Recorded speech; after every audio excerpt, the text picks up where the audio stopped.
Hello and welcome once again to the Waters and Stanton video channel. My name is Peter Waters and my ham radio call sign is Golf 3 Oscar Juliet Victor. I'd like to thank all those of you out there that bothered to put in comments. Some are constructive, some are just sort of thank you and so forth, and there's some which are a little bit controversial. But I try not to delete them unless they are sort of going over the top. But it's always good to hear from you guys out there. And recently I published a video about verticals, and that caused quite a lot of interest because there was a lot of feelings about how verticals work, how well they don't work, and whether they are better than this and better than that.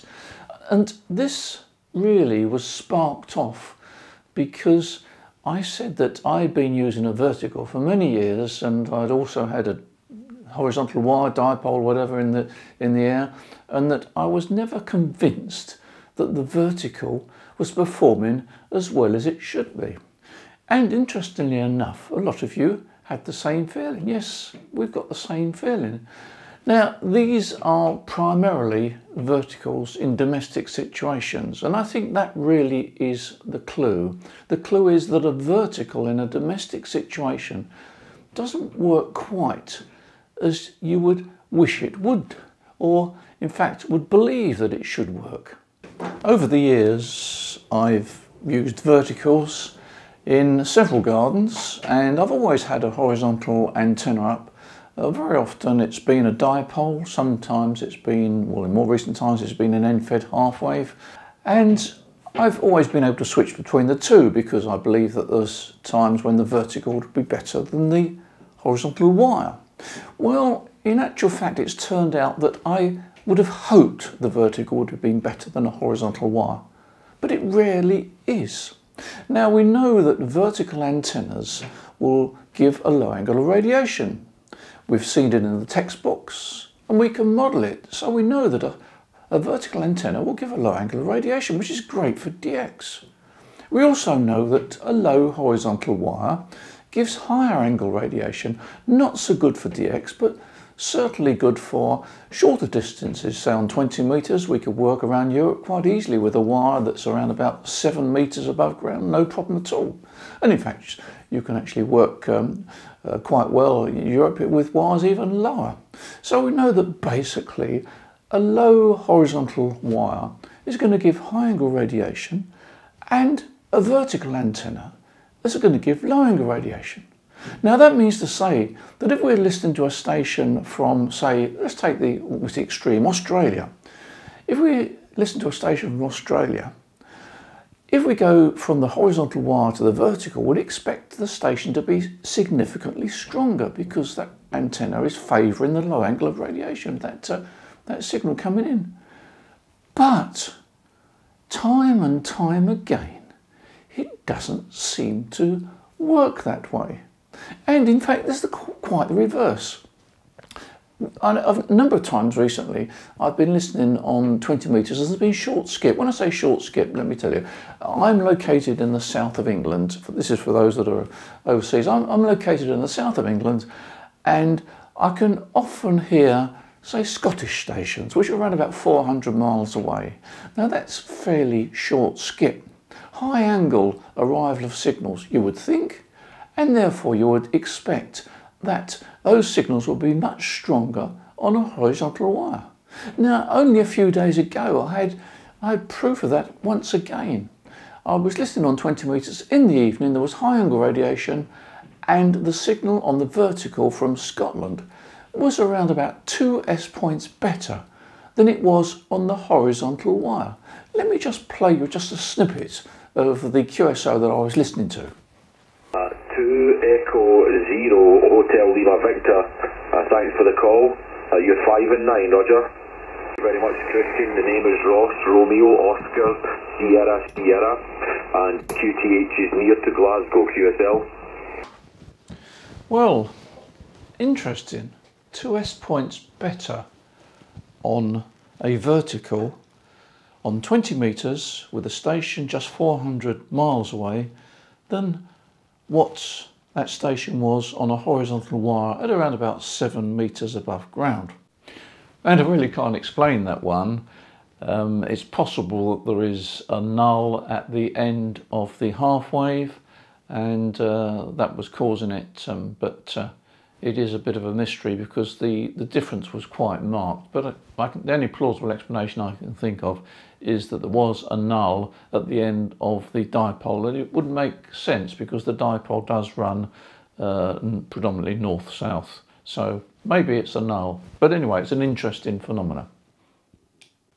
Now, let's take one or two things into consideration first of all. If I'm using an end-fed half wave at say 7 metres above ground, there's going to be a little bit of gain there because it's going to have a couple of lobes, but that gain is very small, so we can almost discount that. Now we know QSB comes into it, fading comes into it. And the reason that we have fading on the shortwave bands is because the signal that arrives at our antenna has tumbled around in the atmosphere, and sometimes it's horizontally polarised, sometimes it's 45 degrees, sometimes it's vertically polarised. It's going like that all the time as it arrives at different fractions of a second. So we get this QSB. So that will explain it. But if I keep switching backwards and forwards between the horizontal wire and the vertical wire, I would have expected the quarter wave vertical to give me stronger signals than the low horizontal wire did on DX, but it never did. It doesn't make a lot of sense, or at least it didn't to me until I started to look further into the situation. Now we know that ground systems are very important for verticals, and I've proved to my own satisfaction recently that if you have elevated radials above the ground, even on 20 metres, even if they're only about 50 centimetres above ground, they seem to work better than the horizontal, than the buried radials. And in fact, I reckon that if I've got something like about 10 or 15 buried radials, I can get just as good results with elevated radials about 50 centimetres above the ground, and only about 3 of them. Now that is quite an attractive proposition, because if you have elevated radials and you only need a few of them, it means to say that you can sort of roll them up and put them out the way unless you use them. Now I know that buried radials, they don't get in the way at all, but not everybody can put buried radials down because sometimes you've got a concrete path and this sort of thing. So elevated radials sometimes give a better or are a better option. The downside of elevated radials, if there is a downside, is that we are told they should be resonant, and certainly a resonant radial, for example, 3 resonant radials as I've got at the moment elevated on 20 metres works well. And I did notice an improvement. Not enough, unfortunately, to beat the low horizontal wire, but there was a slight improvement. And although they're resonant, they do seem to benefit the other bands as well, because I've got a multi-band vertical. But we've still got this mystery. Why is the vertical in a domestic garden not apparently working as well as we'd expect it to work? A vertical antenna is not only dependent upon the ground immediately around it, it is also affected by the ground several wavelengths away from it. So the shape of that lobe that determines the angle of radiation, the shape of that lobe is affected by ground not in our garden but in other people's gardens as well. Let me give you another example. I was on 20 metres recently, and Ken, a G4VZV, was on 20 metres. Now he's got a QTH in Spain, in southern Spain I believe it is, and his call sign is EA5/G4VZV. And he was working the VKs in the morning on 20 metres. I couldn't even hear the VKs, but I wasn't too worried about that, because I suppose that probably because he's about 800 miles away, or perhaps a bit further and a bit further south, that the propagation was that much better. But he was giving them good reports. And then, to my surprise, he said that he was operating pedestrian mobile. Yeah, pedestrian mobile, getting 5 and 9 from VKs, stations that I couldn't even detect were there. That was interesting. So I got in touch, I had a QSO with Ken, and subsequently got in touch, and we exchanged emails and so forth. And that really started to give me the clue as to the problem of a domestic situated vertical antenna. Now here's a picture of Ken's setup. As you can see, it's mounted on a trolley. You've got a quarter wave vertical there, which I think is probably a fiberglass pole. And he's got his gear mounted on a trolley, which means to say it's very convenient. And at the base there is the battery packed. I think he uses 2 batteries. And he can run about 70 or 80 watts typically from this setup. Now you'll notice, if you look carefully, that there is no ground plane. He's got a vertical, he's got his station set up on the trolley, but there is no sign of any ground plane. Now we know that verticals need a ground plane to work against, otherwise they don't work very well. So, no ground plane, a simple quarter wave vertical. What sort of results does he get? Let me show you a clip. Go ahead, Dave, now. Yeah, QSO, no worries there, Ken. Victor Kilo 5, Mike Radio, Delta Ken, name of Dave, Delta Alpha Victor Echo in the city of Adelaide in South Australia. 100 watts only from the Yaesu SCDX 3000 MD100 dash bike. The antenna is a hex beam. The hex beam is up at 10 metres off the ground, and that is now beaming long path into Europe. And you are 5 and 6. 5 and 7 with some QSB, Ken. QSL? So why can't we do that with our vertical in our back gardens in the UK? What's the secret? Well, the reason that Ken gets such good results is twofold. Firstly, he's operating by the side of a salt water lagoon. Now, bear in mind that he's not floating on a boat on that lagoon. He's beside the water on the lagoon, the salt water. The salt water has a benefit. It can give you up to a couple of S points at least improvement compared with operating inland. Bear in mind that that salt water extends well beyond his antenna, and that really underlines the fact that it's not only the ground on which you are operating on or your antenna is situated on, it also is very important what the ground is a number of half waves beyond the antenna. It's an important fact. But in addition to that, we still have not seen a ground plane. So what does Ken use? Well, the trolley that you see in the picture is completely isolated from the transceiver. The transceiver is effectively floating. But if you look closely, you'll see that a metal plate at the bottom of the trolley, and that plate is connected to the what would be the coax side of the transceiver output. In other words, imagine that plate as replacing the coax sheathing of your coax. That plate is very, very close to the ground, and it has the ability therefore to couple into the ground, but it won't do it very effectively without what is called a GTU, a ground tuning unit. Now, I'm not going to go into this in great detail. It's far better if you read about it yourself and you can take it in gradually then, but I have put a link below this video which will give you, I think, quite a good insight into how the GTU or ground tuning unit works. By the way, if you want an off-the-shelf ground tuning unit, look at the MFJ 931. MFJ call it an artificial ground, but it fulfills the same purpose as the MFJ 931 shown on the screen here.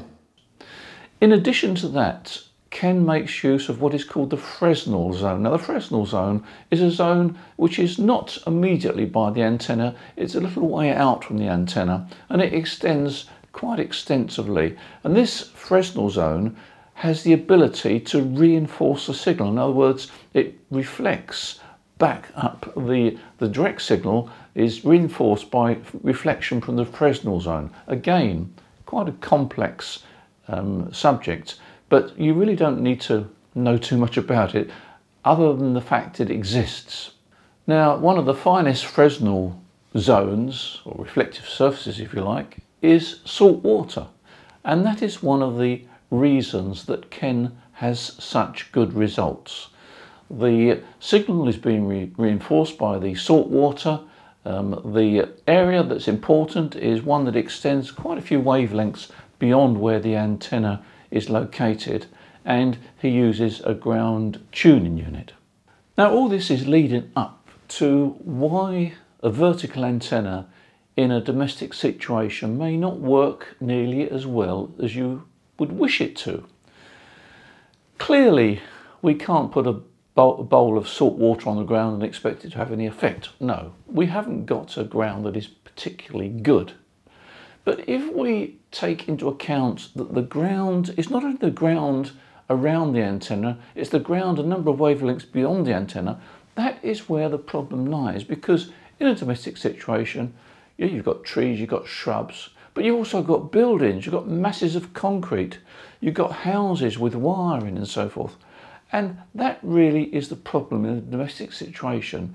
The low angle wave is not really able to perform as it should do because there's so many obstacles on the ground.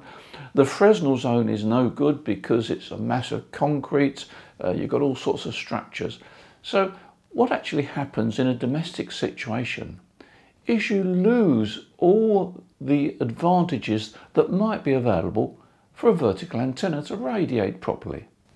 So in summary, if I put a vertical antenna in the middle of a field and I laid some wires out, or maybe some wires above the ground, it would work reasonably well.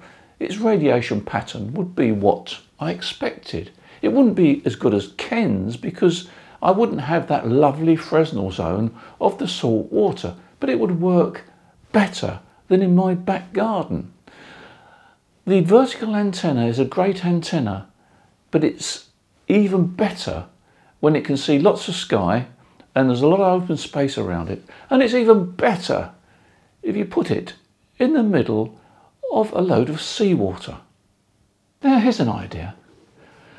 I was down at Sizewell Beach in Suffolk a couple of weeks ago, and here's a photograph I took. Those structures in the water would be great for a vertical antenna. Maybe I could persuade some local boatman to take me out there, erect a vertical on one of those platforms, run a length of really rugged and salt waterproof coax back to the beach, and then rent the coax out by the hour. Or maybe not. Now, I don't want to put you off using a vertical antenna because a vertical antenna works well. It's, you know, an antenna that is mounted on the ground and yet gives you some DX is worth considering. But there is the caveat that it doesn't work as well as perhaps the textbooks would suggest. So if, like me and like a lot of others, you a bit concerned as to why your vertical is not giving that super DX that perhaps the manufacturers promised, or perhaps that the textbooks would suggest, it's simply because of what we've just discussed. Don't let me put you off using a vertical. I use one and I enjoy it, but be aware of why perhaps it's not working quite as well as you would wish. There we are. Well, thanks for watching this video. I hope it's been of interest to you. It's been sort of a case of exploring and so forth. And I'm sure there'll be a lot of comments under the video of people's experiences. Some will disagree. I'm sure there was always people that disagree. And all I'm telling you is what I know and my own experience. But I hope it's been worth passing on. So there we are. Thanks for watching this video. Enjoy your ham radio. Take care. Speak soon.